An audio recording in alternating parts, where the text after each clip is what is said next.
was just more concerned that it got back to me that the day of the weigh-ins that morning, she was trying to pull off the fight. That bothered me a lot. But no, I didn't really care about what her weight was. Hi everyone, I'm Sasha from Women's Fight News, sponsored by Champions Memorabilia. I'm here joined by the WBA Bantamweight World Champion, Jamie Mitchell. Jamie, how are you doing? I'm doing well. How are you? Yes, I'm good, thank you. You are now world champion, so how does that feel? Feels pretty good. Feels kind of like the same, actually. Don't really feel no difference. Just, we continuing to work hard and continuing to improve. That's about it. Yeah. Because I was actually going to ask, has life changed at all for you or not then, since obviously being crowned world champion? Yes and no. I mean, I'm pretty much the same person. A belt really doesn't define who I am. It just kind of lets people know what I'm made of. And just kind of getting a bit more opportunities and people wanting to work with me on the business side of boxing as far as, sponsors and endorsements and helping me build my brand. But other than that, no, not too much change, still that same person, humble, willing to work and get better and improve, Yeah, and you're completely right as well when you say obviously now you're world champion, obviously it will open doors for you. And obviously you've been in boxing a really long time, haven't you? Obviously you were an amateur a long time and now you've been pro, and I know you had a little gap, but do you feel like now all them years have been worth it now that you're kind of getting the opportunities you deserve? Yeah, I guess for some people, things happen really fast. You have the people behind you, and for others, you have to work a little bit harder than some others, did. But I just feel like when things are harder for you in life to come by, you appreciate it more and it lasts a lot longer. So, I'm not complaining with the time difference versus, I fought Shannon Courtenay and things came to her a lot faster than it did me, So, but I'm here now. So that's what matters the most, Yeah, I mean, like you said, everyone's journey is different, and it doesn't matter how you get there, it's just getting there eventually, isn't it? That's the most important thing. Absolutely. I was lucky enough to be ringside at your fight, and I was so excited leading up to that fight. And I think what excited me about it was when it was initially announced, which was obviously prior to the show in Liverpool. Obviously, I think it was meant to be in August, I think. Then it was cancelled with it. It was meant to be in June, and then it got changed to June. Well, no, July 31st, and then August 14th. Yeah, so it was obviously pushed back. And when that fight was announced, really, I remember on social media with, all these people who think they know everything, but really, they don't. But when you were announced as that opponent, it was actually a bit of negativity at first, saying that Shannon wasn't taking a good enough opponent for her title defense. And I remember thinking, I don't know, these mustn't be boxing fans, because I'd seen you fight earlier in the year on the Clarissa Shields undercards.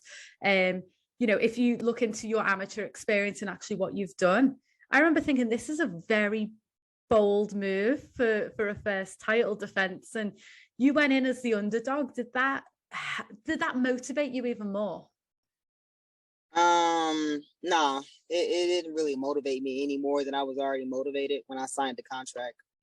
And rightfully so, people just, one thing, RIP to him, Roger Mayweather would always say is people don't know shit about boxing. You know what I mean? So it's like when you don't do your homework, then, rightfully so, that's Shannon Courtenay is their girl. So it's just it's kind of it was perfect for me because there was no pressure on me. It was the only thing I had to do was just show up and do my thing. It was more pressure on Shannon than it was me. So it didn't really bother me that I was an underdog. A lot of people, didn't really pick me as a favorite, and some people betted on me that didn't even know me from the UK. So it was cool. I mean, that didn't really deter me. Those type of things are just little things to me, Yeah. I suppose other people's opinions don't matter. It's just what you can do in the ring. That's the most important thing.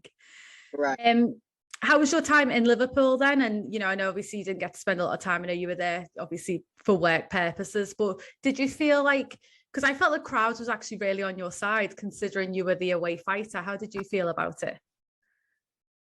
Well, I liked it actually out there in Liverpool. It's pretty cool. I've never been there before, so but I liked it leading all the way up to the fight. You know, people who, weren't even aware that I was there for like work purposes boxing. It was just a lot of nice people in the crowd. It was funny because I kind of felt like before the fight, people wanted me to beat Shannon, and during the fight, walking out, both of us walking out, it just seems like, the crowd was pretty equal. You know what I mean? So it was all good. It was all, to me, it was good, but it was also for me just focused and having that tunnel vision. Yeah, exactly. That's the most important thing. It was a bit of a crazy few days prior to that fight. Obviously, Shannon missed weight on the a couple of days prior, so obviously she lost her belt on the scales. Was you aware that was going to happen before weigh-in? Yeah, I had my suspicions and my doubts about her weight. Mm-hmm. I would say probably starting that Wednesday. I got there Sunday. I think that was the 3rd of October, and that Wednesday when we had to do our unofficial weigh-in weight check, I had my doubts just kind of like looking at her. She looked pretty big. And the fact that they didn't really want me to know how much she weighed or if she even checked her weight. So yeah, I had my suspicions, but I said, I don't care. I'm on weight, and that's all that matters. I don't care how much she weighs or how much she doesn't weigh. As long as she's on weight on fight date, on the weigh-ins, I'm fine with that. And even if she's not on weight, I'm cool with that too. I was just more concerned that it got back to me that the day of the weigh-ins that morning, she was trying to pull off the fight. That bothered me a lot. But no, I didn't really care about what her weight was. So do you mean like on that day when she wasn't going to make weight, did she not want to fight at all? Yeah, that's what was told to me. So yeah, I don't know what happened or why she didn't want to fight. I think maybe she just didn't want to lose the belt that way, or I don't know. But yeah, I did see her kind of like working extremely, extremely hard the night before the weigh-ins. So I was like, golly, she looks like she's struggling. I was actually in the gym watching her work out for an extensive amount of time. Me and my head coach, Dewey Cooper, and my strength and conditioning coach, David Haynes, were sitting there watching her and her coach work for a while. I was like, golly, she's overweight. Yeah. As for me, I was kind of like a pound up, and we just kind of like shook out and did some things in another area of the hotels because she was there working. So we just kind of went somewhere else, but we did see her working extremely, extremely hard, I guess, because she was overweight. So. Yeah. And like you say, I mean, you've trained very hard. That fight was already cancelled 2 times. So obviously to get there, for her to miss weight, for her to want to cancel that fight again, I mean, that must have been a frustrating time, especially leading up to the fight when you're trying to focus on what's ahead. Oh yeah, I was focused on whatever I had to do, whatever my coaches worked on, whatever my manager presented to me. I was focused. I didn't even worry about that. Like I said, I was just kind of like more worried that she wasn't going to fight and she was going to pull out, which wasn't fair to me for flying all day and going through all that trouble since June with her. I was getting kind of a little bit irritated and tight about that when I heard that she was going to pull out. I've fought amateurs, I had like 50 some fights in the amateurs, and it seems like, I fought at 112 pounds, and it seems like I was always on my period doing these tournaments, and I always made weight. So I think it was pretty much just a mindset for me. Just, this is what I'm gonna do, and I'm gonna do it. I don't care what I gotta do to do it. And I think in boxing, that's a part of what it takes. I mean, being tough, that's cool. I mean, everybody's tough, I think. I think everybody is tough. I think everybody in a sport hits hard, but it takes a little bit more than that. And it just kind of showed that night, October 9th. Yeah, it definitely did. And did the fight go how you expected it? Did you perform exactly how you wanted to? Did Shannon present what you expected her to? Shannon, yeah, we thought that's how she was gonna come. I didn't know that she wasn't going to make weight when I signed the contract. No. Obviously, we both signed the contract for 118. So with that being said, her being overweight, we don't know how much weight she was over, being that I did see her working extensively hard just to shake out for a weigh-in. That's going to happen in a couple hours following day. So I think with that being said, I think it did play a part in my performance, because if she weighed in at 120.5, she probably blew up to like, she probably was walking around the day I seen her on Wednesday at 127 pounds. Who knows, so she probably blew all the way up to like 130 something. Who knows? And why I'm trying to get my body to go up. I weighed in at 117.5. And the last time I drank and ate something, I checked my weight. I was 124.8. And I kept trying to do everything I could to at least get my body to like 126, 127, and I couldn't. So when you base those factors in together, her being so bigger and me trying to struggle to get, my weight up, I think she was like a couple weight classes bigger than me come fight night. You know what I mean? Mm-hmm. So I did play a part in my performance a little bit. And I'm looking forward to the rematch, and I'm just looking forward to her having no excuses and coming in on that contracted weight, 118 pounds. And so that way I can show my old fans that I've had over the years and my new fans that I've gained in his last fight a little bit more of me. So yeah, I do think, to answer your question, that did kind of play a factor a little bit. That's not all of me. I got a lot more to me, Yeah, so, yeah. I remember going into that thinking that is a tricky situation for you, because she was going to be at least 1 or 2 weight classes above you. And that, I think mentally, that's quite a funny one, because like you say, you've signed a contract for 118, your tactics are based on that, and everything. You've had a very long camp as well, bearing in mind it was like the 3rd time lucky getting that fight. And then the fight's completely changed just a couple of days prior, because she's coming in so much heavier. And that, at your weight, that makes a huge difference. Yeah, it does. I mean, even in camp, I was up at 127 pounds. So I wanted to blow my body up to at least where I was in camp. And I had about 8 different sparring partners for Shannon fight. I had 2 males and the rest were females. And one of the females was 165 pounds.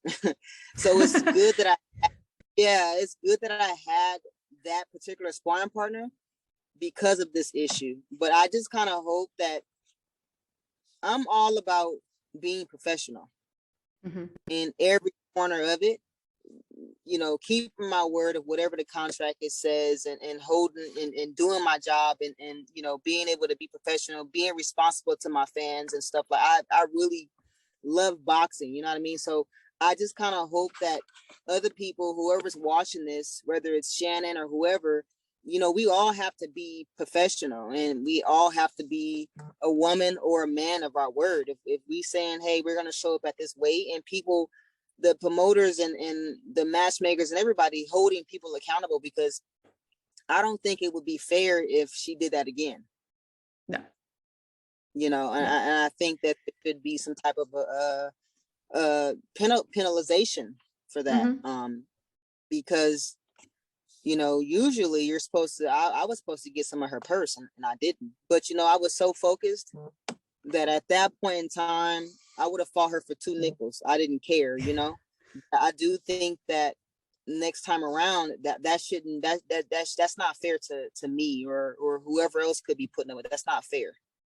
No, it's not. It's also not the first time that she's missed weight either. She has missed weight prior in another fight. So obviously, like you say, there's an issue. And I spoke to Eddie Hearn after that weigh-in and said, realistically, is she in the wrong weight category? Because, definitely is. If she's struggling to make weight, then there's an issue. So just, change. You can't.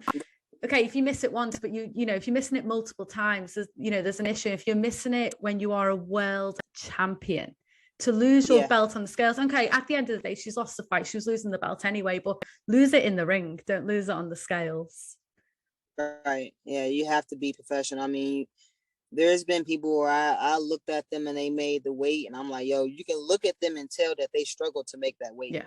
but my point is they made the weight, Yeah. so I don't know if it's somebody her weight that she's running from. Maybe she doesn't want to be at that weight. Maybe it's somebody at that weight that she doesn't want to fight. I don't know what it is, but you gotta watch your health too in this game, Yeah, well, that's it. That's something I said was like, I think there's a reason she won't move to the next weight. Like I said, I think she avoids people, but it'll just become dangerous at the end of the day if you're draining so much. You're putting your whole, you're putting your life on the line, and I think, is it worth it at the end of the day? Probably not, just to avoid a few people in another division.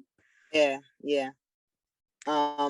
And I'm just gonna stress this again. I just hope that it wouldn't be fair to me being world champion at the WBA title, her doing that again, possibly she's done it already 3 times that I know of. Yeah. So she already showed that she's responsible. Every weight class that she's in, she's already showed on more than one level, more than just a weight class, that she's not responsible in boxing,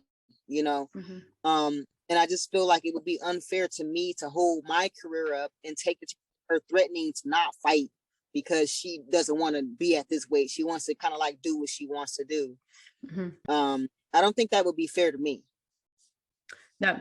And this is the thing. So obviously there's a rematch clause, isn't there? So does your next fight have to be against Shannon Courtenay?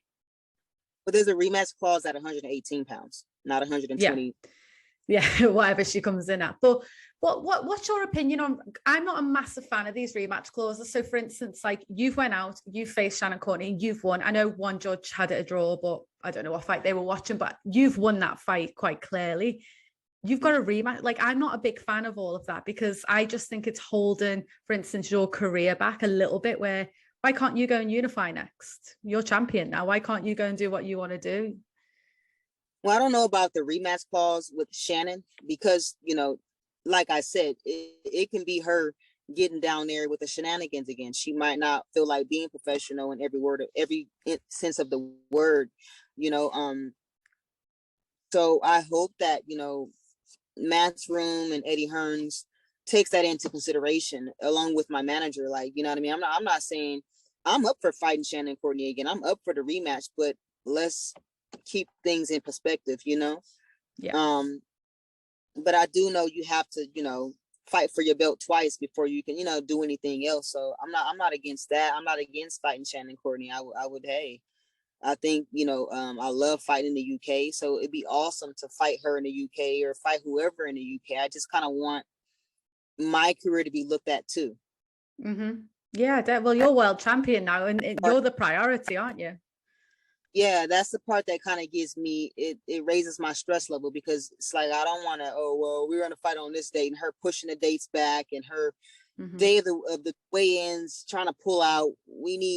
That's not cool. That's not setting a good example. Let's face it, female boxing is not easy.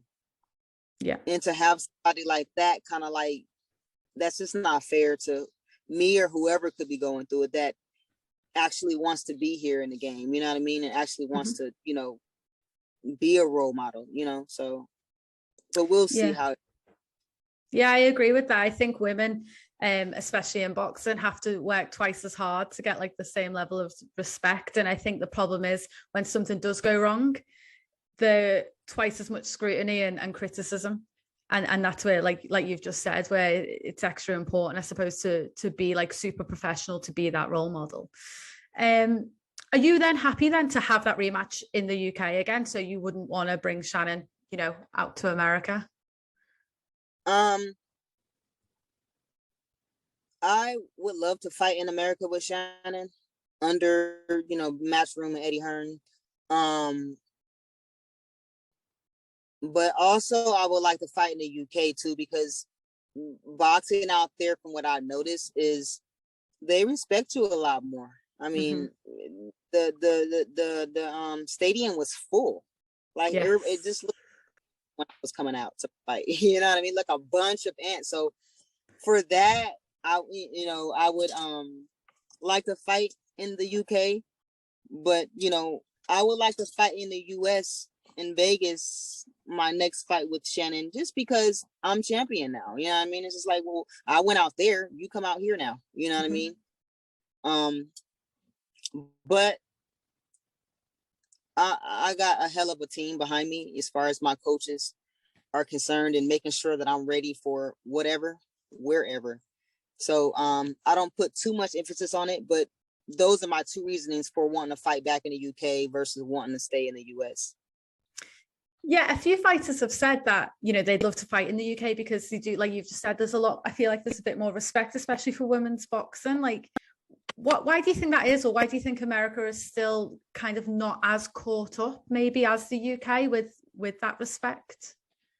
I'm not even quite sure if it's the UK, or I think, shout out to Eddie Hearns, man. Like he does a lot of legwork, from what I've noticed. He promotes all of the fighters, you know, even if the fighters is not his fighters, he still tries to sell that fighter. And I think it has more to do with Eddie Hearns than it has to do with the UK or, you know, Canada or, you know, wherever. I think Eddie Hearns has a big, you know, you got to give him a big shout out, and you got to give him respect for that, because he's doing a lot of, you know, putting them fighters out there, whether it's me or him or her.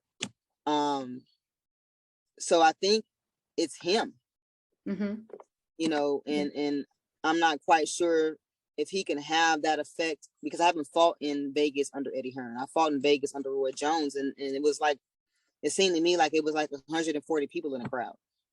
Right. Yeah. That's Roy Jones Promotions, you know. So nothing against Roy Jones.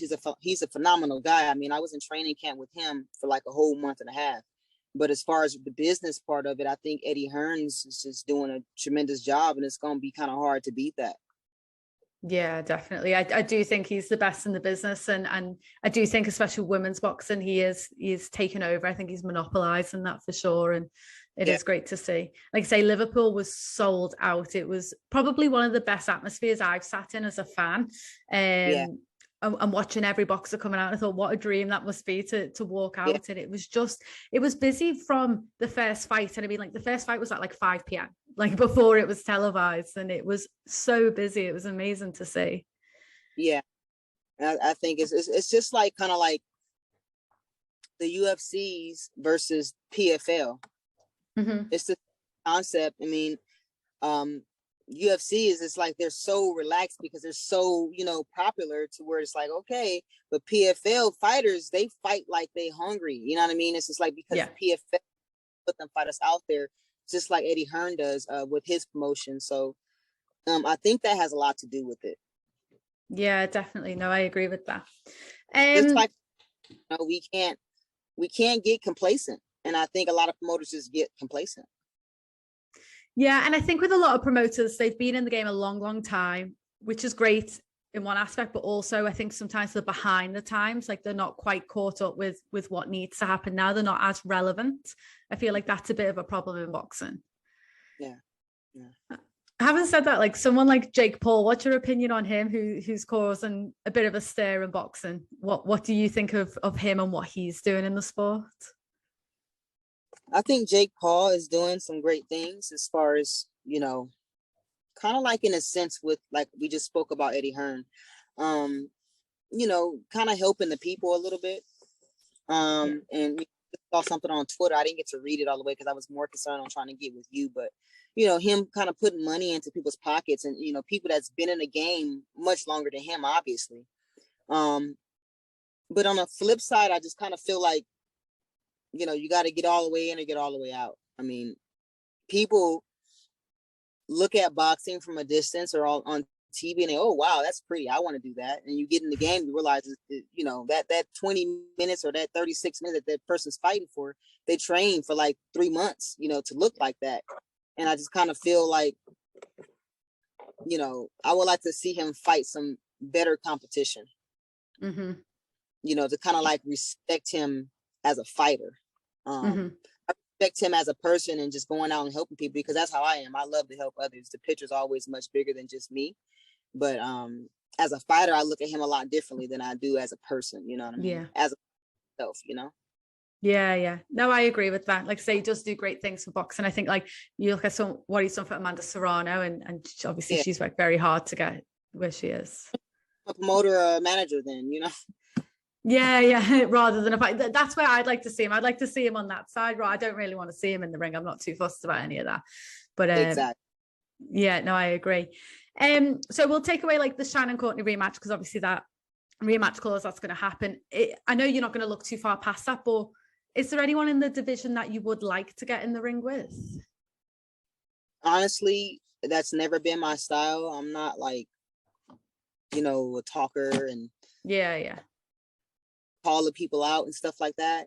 What I do is I work, and I work extremely hard, and I'm a great student, and I'm always hungry to get better.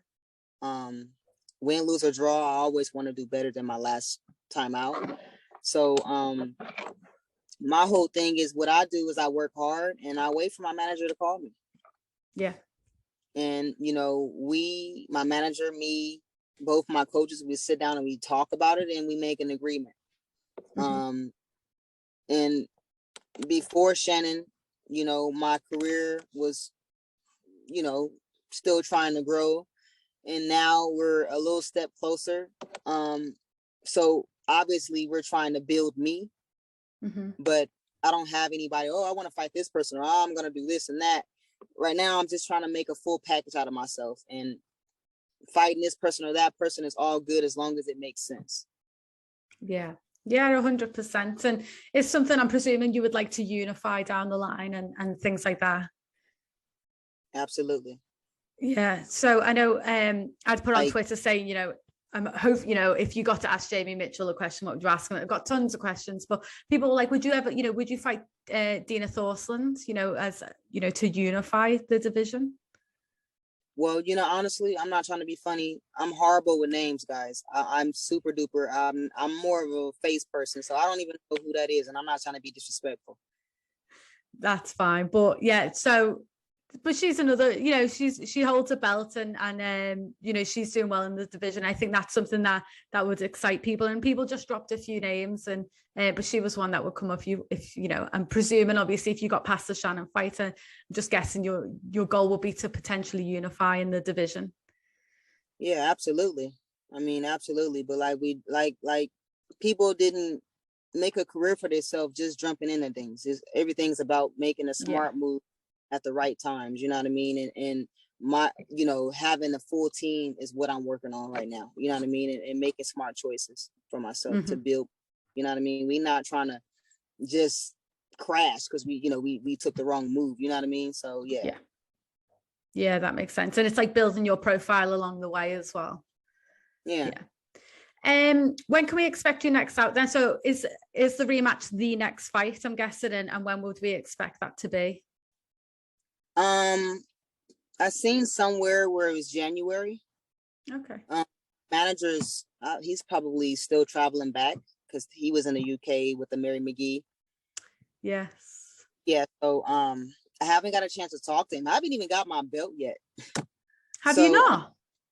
I haven't even got my belt yet. So but hopefully, January will probably be, it will be somewhere in January. We don't have an exact date yet. So yeah, I mean, January looks like it might be possible. I seen it somewhere, and I asked, and they were like, yeah, it's probably going to happen in January. So okay, so would you have you been training since you've been back in America, and are you looking to be starting camp again soon then? I've already started camp. Right. Wow. No rest. No, I've been working for like 3 weeks already. I took off from a week from when I got back, and then I got right back in. So yeah. Why not though? Get ready. Last question. Did you watch Mary McGee against Chantelle Cameron? I did watch that fight, actually. What did you what did you think of it? Obviously headlining, and what did you think of the fight in general? It's pretty cool to see, both females headlining. That was pretty awesome. That's something that I would love to do. Yeah. The fight, I just kind of felt like McGee just couldn't get off. I mean, I was actually that's like kind of like one of my teammates. We're signed by the same manager, so I was rooting for her. But it just seemed like she couldn't get off. It seems like from what I watched, she had like 20 to 30 seconds in the first beginning of the fight, and then after that it was just like, I don't know. So yeah, tough night for her, but I think she had a great chin on her, because I mean, to be fair though, she also Mary can punch. She's strong, and when they were both working on the inside, it was awesome to see. Yeah, she definitely is she can punch, and she's a puncher too though. So Yeah. first it's like, what's the other girl's name, was, she had to be respectful. Yeah. Chantelle, yeah, she had to be respectful of McGee's power too. So, but Yeah. yeah, I mean, it's not gonna be the last time that McGee's gonna be out there. You know what I mean? And shout out to her. I mean, she did a hell of a job. Still, you know what I mean? Win, lose, or draw, she did a hell of a job. Much respect to her. Yeah, I think she gained a lot of fans as well. I think people really appreciated like the heart that she had, and she just stopped, and she even, I mean, the scorecards were very, very wide. I mean, one judge didn't have a win in a round, which was crazy, but she was competitive in every single round. It wasn't as wide as what it looked on the scorecards. Nah, but that's how I go when you go out there. You know what I mean? Being from America, they definitely gonna, you know what I mean? So, but she, to me, I feel like she did a hell of a job. You know what I mean? Yeah, she did. And this is, sorry, last question, because that reminds me with the judges. When you were in your fight, obviously you're the away fighter. I'm presuming you were convinced that you'd won that fight. You knew you'd done enough. Was there nerves knowing that it was down to the judges, where you didn't quite know where the decision could go? No, I wasn't nervous, because I believed in my abilities. I believe in my talents. I believe in my God gifts. I believe in my power that I do have. You know what I mean?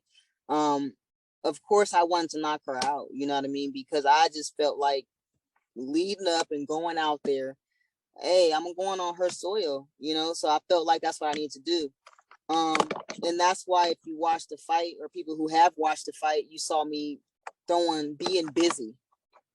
Because I'm like, hey, if I don't knock her out, y'all can't argue with the speed. You know what I mean? Y'all can't argue with the fact that I'm sitting here smothering her shots and getting my shots off.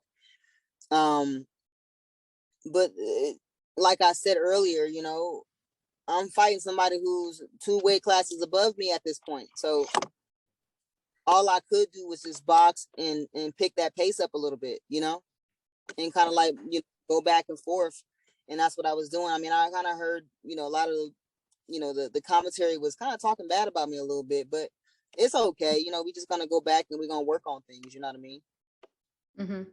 Yeah. I've not actually rewatched it yet to listen to the commentary, so that would be quite interesting, because sometimes it's a little bit biased. So that's always interesting to listen to. Being biased until they couldn't be biased anymore. They were calling my jab lazy and all that. I'm like, yo, there's so many different ways to throw a jab. You know what I mean? So, but I've never had anybody tell me that my jab was lazy. I've always heard that I had one of the best jabs in the business. So, but we gonna go look, and we gonna just kind of like work on things. That's all, and just come back even better. That's my plan, at least. Yeah. Well, I can't wait. I can't wait to see you back out in the ring. I can't wait to see you defend your title. And thank you so much for your time. I really do appreciate it. And like I say, I'll keep my fingers crossed that you'll be back in the UK, and I can watch you again. I'll look forward to it. And also, I just want to let everybody know, if you guys can follow me on social media, Twitter, Instagram, and Facebook, Jamie the Miracle Mitchell. And also check out my website, PrevailAthletics.com. Pick yourself up a hoodie, sweater, beanie, got phone cases, everything. So yeah, and thank you guys for having me. No, thank you. And like Jamie just said, obviously check out her social media, and honestly, I'm sure everyone's so excited to see you back in the UK. So I know you'll want it in Vegas, but I'm sure as selfish fans, we all want to see you back here and back fighting. And to be fair, I think most of us want to see you retain that title. So I'm excited to see it. Absolutely. Thank you so much for your time. Thank you.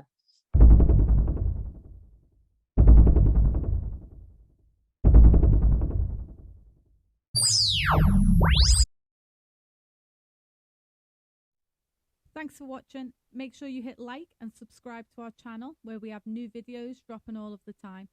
Also, head over to our social media pages, where we have the latest boxing news, as well as interviews and live coverage from boxing events.